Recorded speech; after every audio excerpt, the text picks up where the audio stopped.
Shrimati આરડીસા arts અને Shrimati વિડીસા commerce college Dholka, જિલ્લો અમદાવાદ આપ સૌ વિદ્યાર્થીઓનું આ વિડીયો લેક્ચરમાં સ્વાગત કરે છે.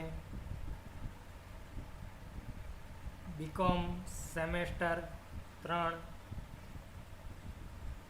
સોફ્ટ સ્કિલ અંતર્ગત આવતો આપણો સબ્જેક્ટ બેઝિક કોમ્પ્યુટર. તો આગળના બે વિડીયો લેક્ચરની અંદર આપણે કોમ્પ્યુટર એટલે શું, સ્ટોરેજ ડિવાઇસ, તેના અલગ અલગ ભાગો વગેરે વિશેની માહિતી મેળવી.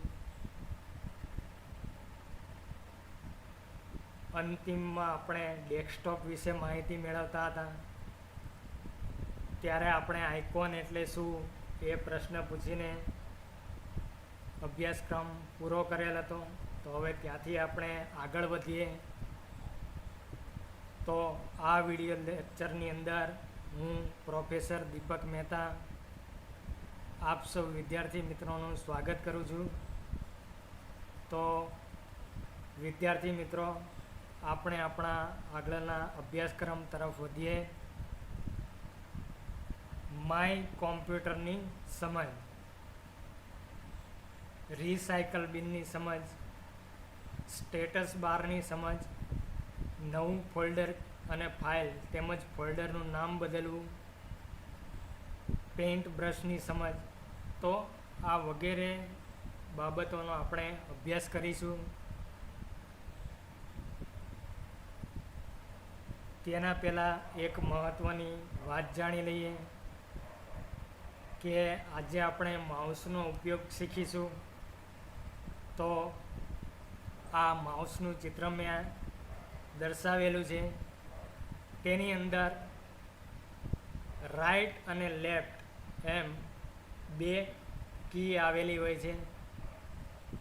જમણી બાજુ અને ડાબી બાજુ વચ્ચે એક બટન જેવું આપેલું હોય છે, જેને સ્ક્રોલ કહેવામાં આવે છે. તો આ માઉસનો ઉપયોગ કઈ રીતે કરશો, તો તેના વિશે સૌથી પહેલાં હું તમને માહિતી આપી દઉં કે જ્યારે તમારે કોઈ ફોલ્ડરની અંદર જવું હોય તો તમે ડાબી બાજુની ડબલ ક્લિકનો ઉપયોગ કરીશો. જ્યારે તમારે કોઈ ફોલ્ડર કે કોઈ પ્રોગ્રામમાં જવું હોય તો તમે ડાબી બાજુની ડબલ ક્લિકનો ઉપયોગ કરશો. જમણી બાજુની ક્લિક ફક્ત મેનુ ખોલવા માટે છે અને વચ્ચે જે બટન આપેલું છે તે સ્ક્રોલ બાર છે, જેનાથી તમે કોઈ પણ મેનુની અંદર હોય ત્યારે પેજને ઉપર નીચે કરી શકો છો. તો તે પણ આપણે જોઈ લઈએ કે કઈ રીતે માઉસનો ઉપયોગ થાય છે, અને પછી આપણે આપણા દરેક મુદ્દા માય કોમ્પ્યુટરની સમજ, રિસાયકલ બિનની સમજ વગેરે મેળવીએ.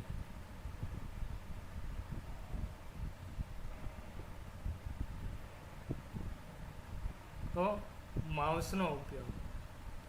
તો હવે આપ સૌ વિદ્યાર્થી મિત્રો જાણો છો કે જો આ ડેસ્કટોપ ઉપર માઉસનો એરો ફરે છે, બરાબર. હું જમણી બાજુની ક્લિક આપીશ એટલે આ રીતે એક મેનુ ખુલે છે. ફરી આપીશ બહાર લઈ જઈને તો એ જતું રહે છે.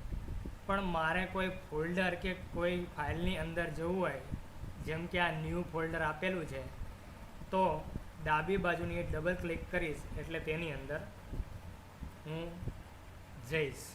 તો આ રીતે માઉસનો ઉપયોગ થતો હોય છે. તે સિવાય પેજ અપડાઉન, તો તેની પણ માહિતી મેળવી લઈએ કે આ એક PDF ફાઇલ મેં ખોલી છે.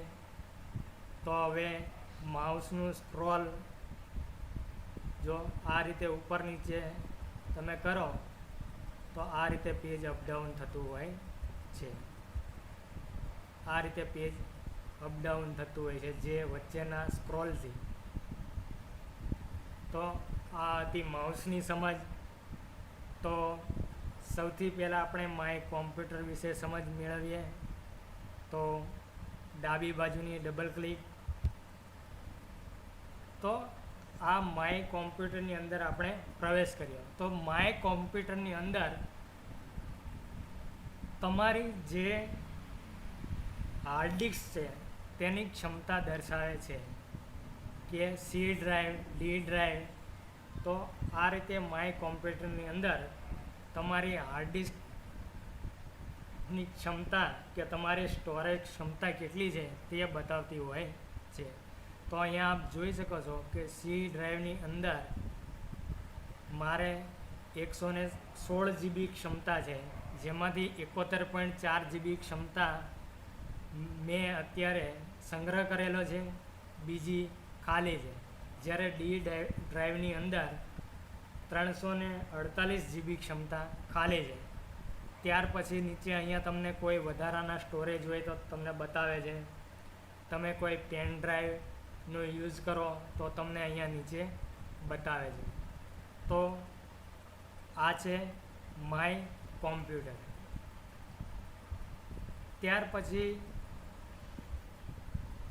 બીજો મુદ્દો આપણો હતો તે હતો રિસાયકલ બિનની સમસ્યા.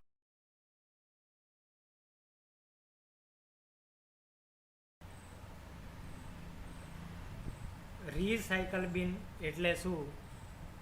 તો ટૂંકમાં એવું કહી શકાય વિદ્યાર્થી મિત્રો કે રિસાયકલ બિન એટલે કચરા પેટી. તો કેમ આવું કહેવામાં આવતું હશે? તો રિસાયકલ બિન એ ડિલીટ થયેલી દરેક ફાઇલને સાચવે છે, એટલે તેને કચરા પેટી કહેવામાં આવે છે. તો ચાલો તેની પણ પ્રેક્ટિકલી સમજ મેળવી લઈએ. તો મારા ડેસ્કટોપ ઉપર આ એક ફાઇલ છે, શ્રીમતી આરડી આર્ટ્સ અને શ્રીમતી વિદિશા કોમર્સ કોલેજ. હવે આ ફાઇલ હું ડિલીટ કરું છું.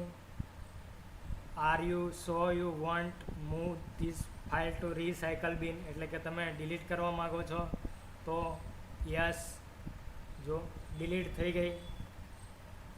હવે આ ડિલીટ થયેલી ફાઇલ એ ઓટોમેટિકલી રિસાયકલ બિનમાં જતી રહે છે. તો આપણે જોઈએ કે આપણી ડિલીટ કરેલી ફાઇલ ખરેખર રિસાયકલ બિનમાં છે કે નહીં.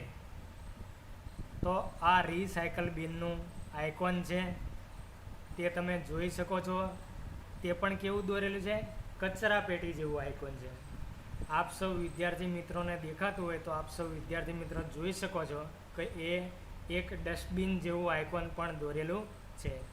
તેની અંદર આપણે જઈશું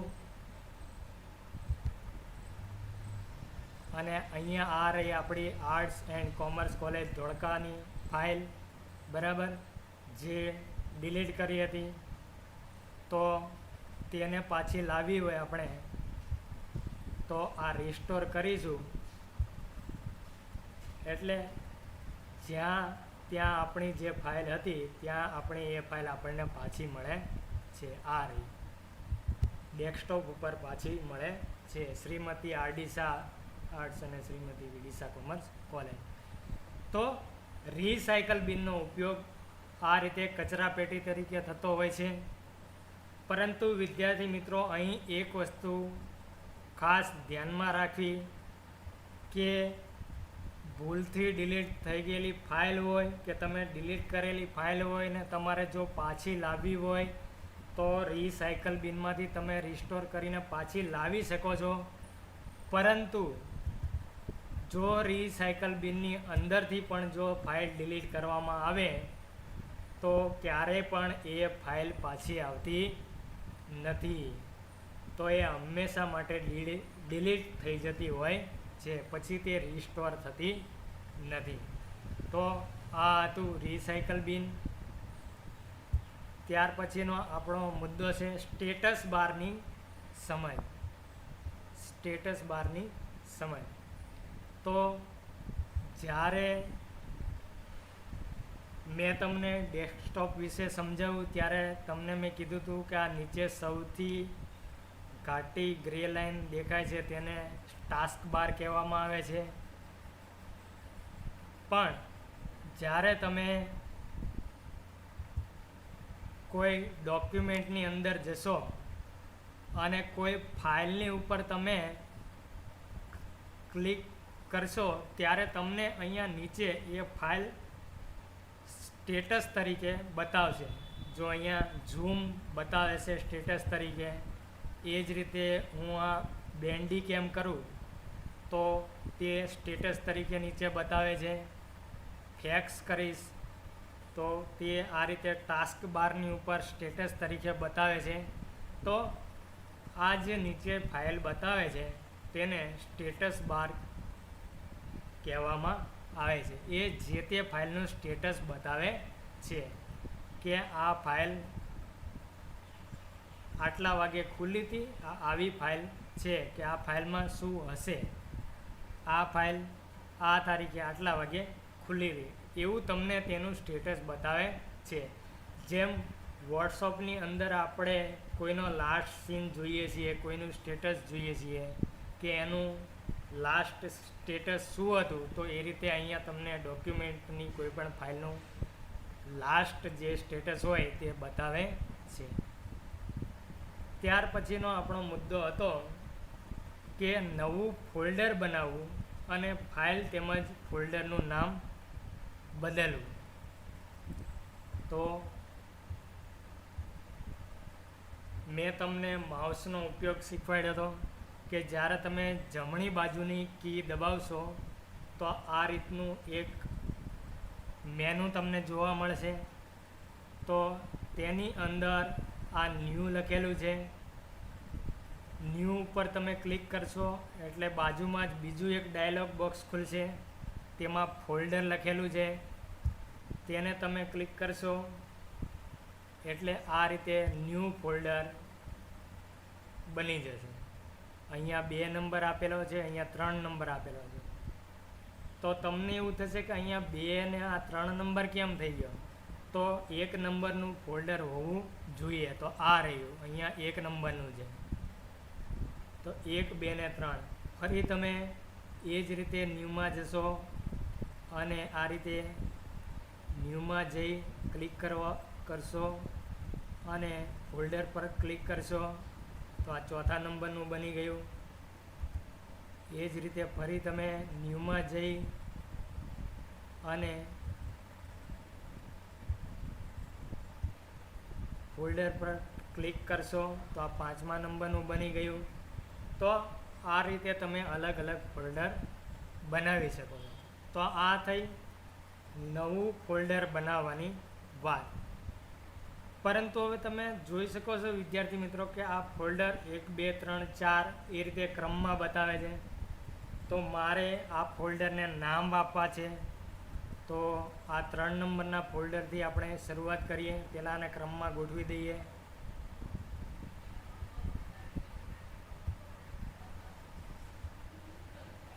તો આ રીતે કોઈ પણ ફોલ્ડર ઉપર તમે જઈ અને જમણી બાજુની માઉસની કી આપશો તો તમને સૌથી નીચે પ્રોપર્ટીઝની ઉપર રીનેમ કરીને લખેલું બતાવશે.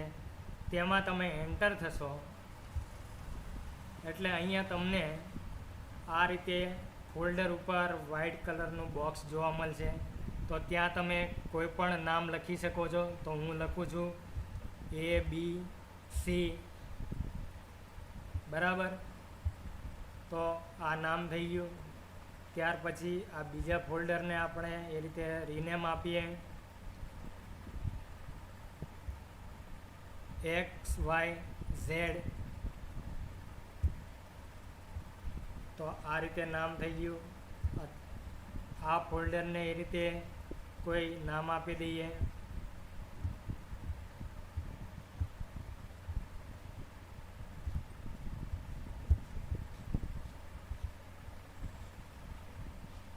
રીનેમ.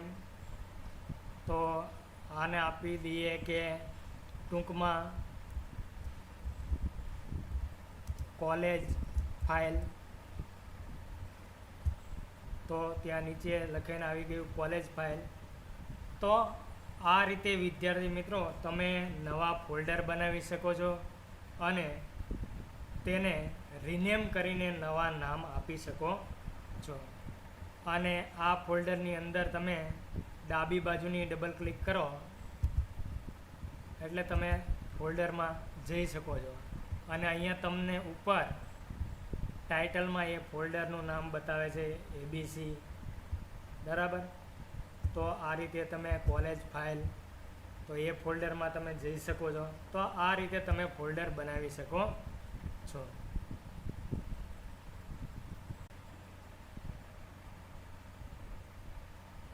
વિદ્યાર્થી મિત્રો, નવું ફોલ્ડર બનાવવું અને ફાઇલ બનાવી તેમજ ફોલ્ડરનું નામ બદલવું, તેના પછી પેઇન્ટ બ્રશની સમજ. તો પેઇન્ટ બ્રશ એ એપ્લિકેશન છે, તો તેની આપણે સમજ મેળવીશું કે કઈ રીતે તેનો ઉપયોગ કરી શકાય છે.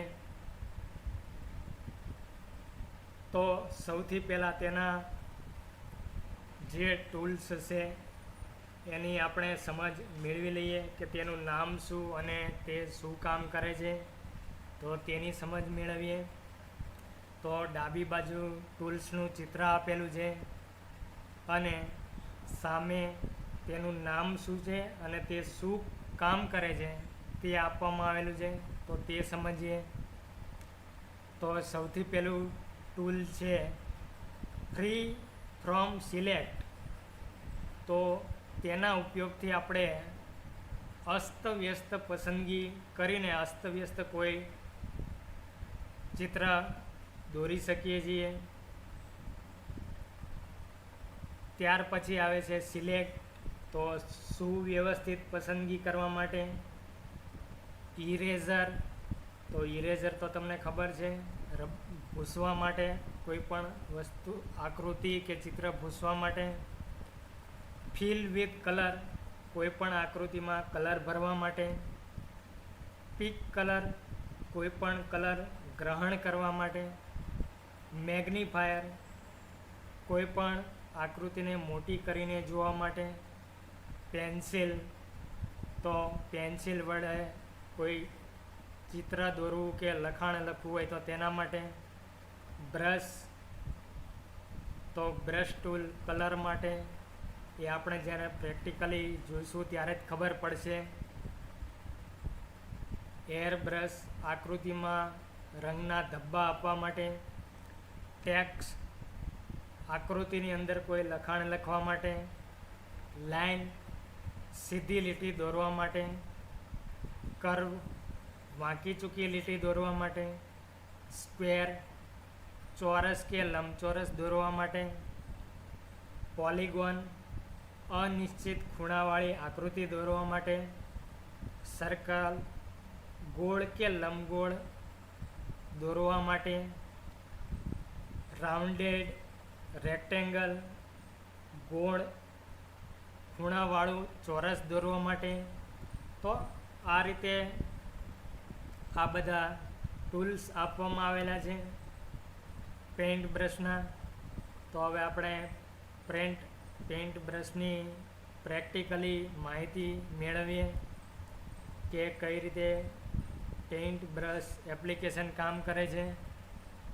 તો તમે જોઈ શકો છો કે આ મારું ડેસ્કટોપ છે. તો હવે પેઇન્ટ બ્રશ ખોલવા માટે હું ઓફિસ બટન ઉપર ક્લિક કરીશ અને ઓલ પ્રોગ્રામમાં જઈશ. પણ મારી પાસે અહીંયા પેઇન્ટ બ્રશ ઉપર જ છે, આ રહ્યું. તો તેની અંદર ક્લિક કરીને હું પ્રવેશી જઈશ. તો અત્યારે આપણી સામે વિદ્યાર્થી મિત્રો પેઇન્ટ નામની એપ્લિકેશન ખુલેલી દેખાય છે. તો તેની અંદર કઈ રીતે કામ કરી શકાય કે વર્ક કરી શકાય એની માહિતી આપણે મેળવીએ. વિદ્યાર્થી મિત્રો, એક વાત તમને એ પણ કરી દઉં કે સૌથી પહેલાં પેઇન્ટ સમજાવવાની મેં એટલે જરૂરી સમજ્યું કે પેઇન્ટનો ઉપયોગ તમે વર્ડ, એક્સેલ કે પાવર પોઈન્ટની અંદર પણ કરી શકો છો. તો જો તમે પેઇન્ટ સમજેલા હોય તો તેનો ઉપયોગ વર્ડ, પાવર પોઈન્ટ કે એક્સેલ કે બીજી એપ્લિકેશનમાં કઈ રીતે કરવો તેની આપણને ખબર પડે.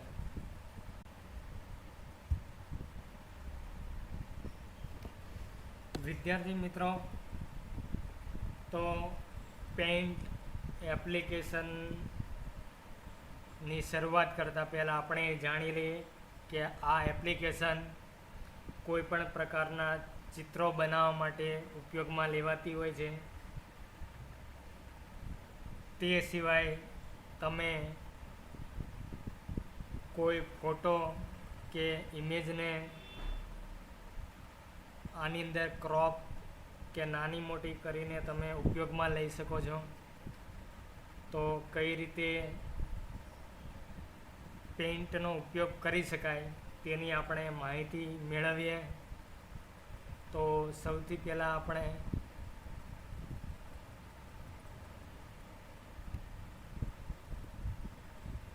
આ રીતે તમે જોઈ શકો છો કે એરોના પોઇન્ટરથી આ રીતે તમે માઉસ ફેરવો તો પેઇન્ટ એપ્લિકેશન કામ કરતી હોય છે. પણ આપણે એક નવી ફાઇલ લઈને જોઈએ કે કઈ રીતે કામ કરે છે.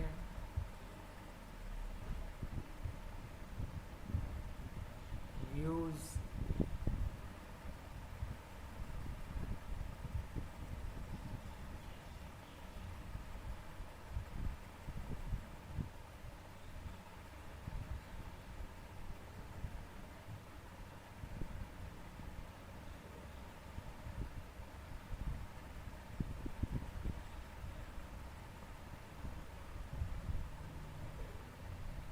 તો વિદ્યાર્થી મિત્રો, મારી પાસે આ એક નવી ફાઇલ છે. તો હવે આપણે તેની અંદર પેઇન્ટ દ્વારા કઈ રીતે પેઇન્ટનો ઉપયોગ કરીને વિવિધ ચિત્રો દોરી શકાય અને તેમાં રંગ વગેરે પૂરી શકાય તે જોઈએ. તો આ બધા મેનુની આપણે જે સમજ મેળવી એ છે પેન્સિલ, ટેક્સ, પછી અલગ અલગ ટ્રાયંગલ્સ, ચોરસ, લંબચોરસ વગેરેની આપણે સમજ મેળવી. ત્યારબાદ આ બાજુ બધા કલર્સ આપેલા છે. અહીંયા લાઇન્સ આપેલી છે. તમારે જાડી પાતળી કઈ રીતે લાઇનિંગ કરવી તે પણ આપેલું છે. તો આપણે કેવા ચિત્રો દોરી શકીએ તો તેની સમજ મેળવીએ. તો આ રીતે આપણે એક ચોરસ પસંદ કર્યું અને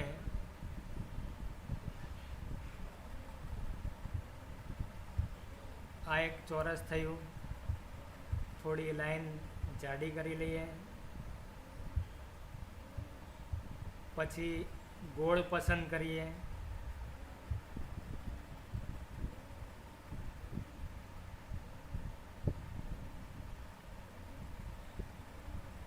તો આ એક ગોળ થયું. ત્રિકોણ પસંદ કરીએ.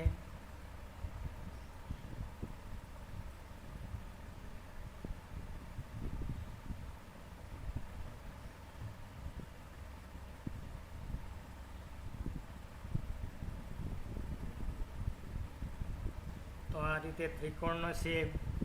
તો આ રીતે અલગ અલગ પ્રકારે તમે અહીંથી કોઈ પણ શેપ આપી શકો છો અને આ રીતે ચિત્રો દોરાતા હોય છે.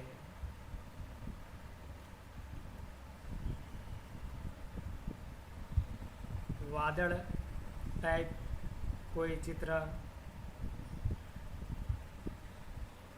બરાબર વિદ્યાર્થી મિત્રો, તો આ રીતે આપણું એક નમૂનાનું ચિત્ર તૈયાર થયું. તો હવે આપણે તેની અંદર રંગ પૂરવો છે. તો આ ફિલ વિથ કલર, અહીંથી રેડ એક પસંદ કરો. તો રેડ. ગ્રીન પસંદ કરો. આ રીતે ગ્રીન,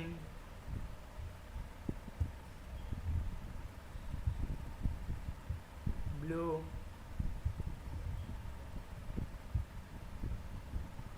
પિંક,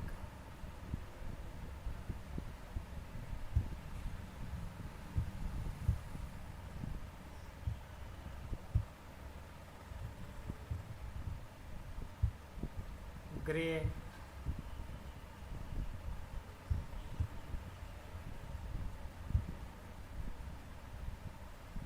વાયોલેટ, જાંબુડિયો જે તમે કહો છો તે,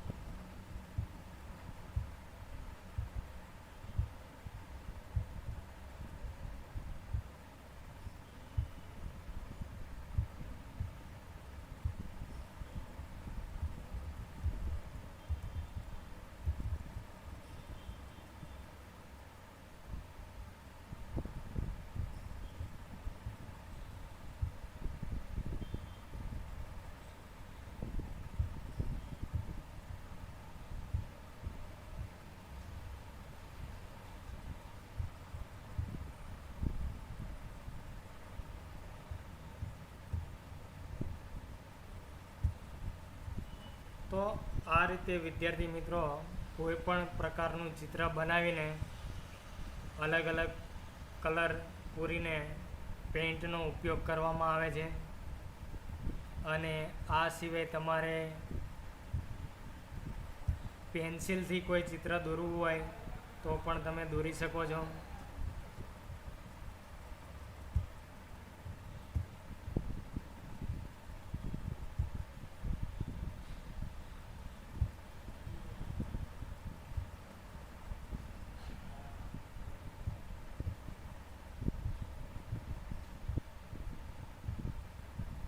વ્યૂ થોડું નાનું કરી લઈએ, બરાબર વિદ્યાર્થી મિત્રો. તો હવે આપણે અહીંયા પેન્સિલનો ઉપયોગ કરીએ અને જોઈએ કે કઈ રીતે તેનાથી ચિત્ર દોરી શકાય છે. થોડી જાડી લાઇનિંગ લઈએ તો આ રીતે તમે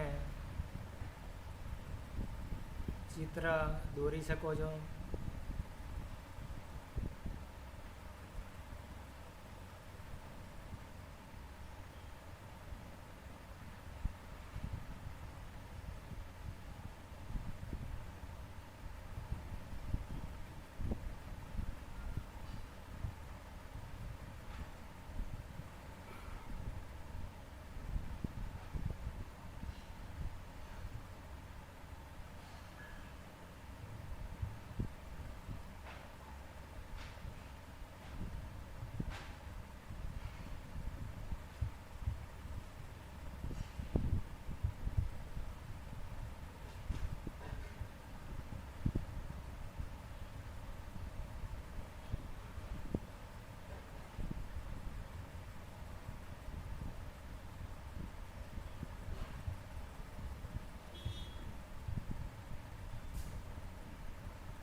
આ પ્રકારે તમે ચિત્ર દોરી શકો છો. ત્યાર પછી કલર પસંદ કરીને આ પ્રમાણે તમે કલર પૂરી શકો છો.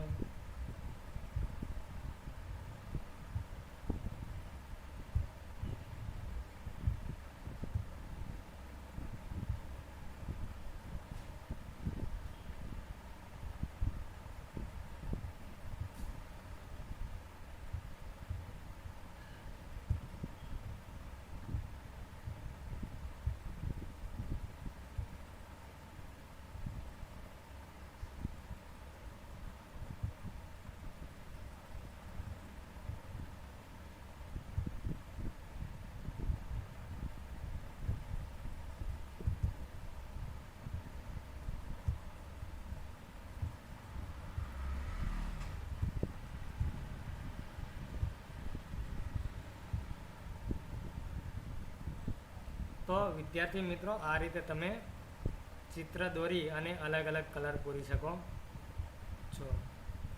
તો આ રીતે પેઇન્ટ બ્રશનો ઉપયોગ કરવામાં આવતો હોય છે. તો વિદ્યાર્થી મિત્રો આ રીતે પેઇન્ટ બ્રશનો ઉપયોગ કરવામાં આવતો હોય છે અને આ રીતે ચિત્રો અને આકૃતિઓ સિવાય તમે કોઈ ઇમેજને પણ ક્રોપ કરી શકો છો. તેનું પણ એક ઉદાહરણ આપણે જોઈ લઈએ. તો મારે એક ઇમેજની જરૂર છે. જેમ કે આ ઇમેજ મેં ઓપન કરી, થોડું વ્યૂ નાનું કરી લઈએ.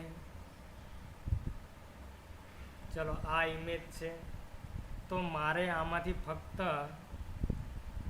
આ મોટર વાહન વીમા અંગે લખેલું છે એટલું જ જોઈએ છીએ.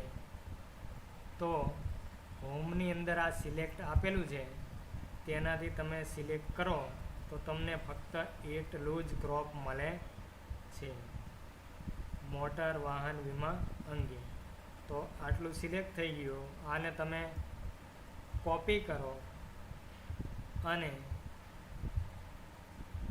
તમારી કોઈ પણ ફાઇલની અંદર તમે તેને કોપી કરી શકો છો.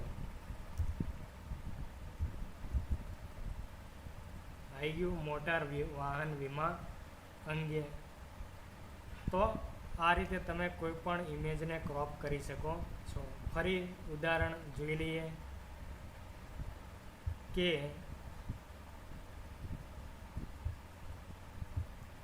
મારે હવે ફક્ત ગાડીનું ચિત્ર જોઈએ છીએ. તો આ મેં ક્રોપ કર્યું. આટલું જ ચિત્ર જોઈએ છીએ તો આટલું ક્રોપ કર્યું. તેને કોપી કરી વર્ડમાં મારી ફાઇલ ઉપર હું એને પેસ્ટ કરીશ તો આવી ગયું. તો આ રીતે પેઇન્ટનો ઉપયોગ કોઈ પણ ઇમેજને સિલેક્ટ કરી, ક્રોપ કરી અને કટિંગ એટલે કે કટિંગ કરીને બીજી જગ્યાએ તેનો ઉપયોગ કરવા માટે પણ થાય છે. તો સૌથી પહેલાં આ પેઇન્ટ બ્રશ સમજાવવાનો મારો મતલબ તમે સમજી ગયા કે પેઇન્ટ બ્રશનો ઉપયોગ તમે વર્ડ, એક્સેલ અને પાવર પોઈન્ટની અંદર કઈ રીતે કરી શકો. એટલા માટે આપણે સૌથી પહેલાં પેઇન્ટ બ્રશ એપ્લિકેશનની માહિતી મેળવી. તો વિદ્યાર્થી મિત્રો, આ સાથે આપણે આપણા અભ્યાસક્રમને અહીં પૂર્ણ કરીએ છીએ. તો આપ સૌ વિદ્યાર્થી મિત્રો અભ્યાસ કરતા રહેજો, તેમજ આ વિડીયો લેક્ચરને લાઈક કરજો, સબસ્ક્રાઈબ કરજો અને શેર કરજો. તો આપ સૌ વિદ્યાર્થી મિત્રોનો આભાર. Thank you.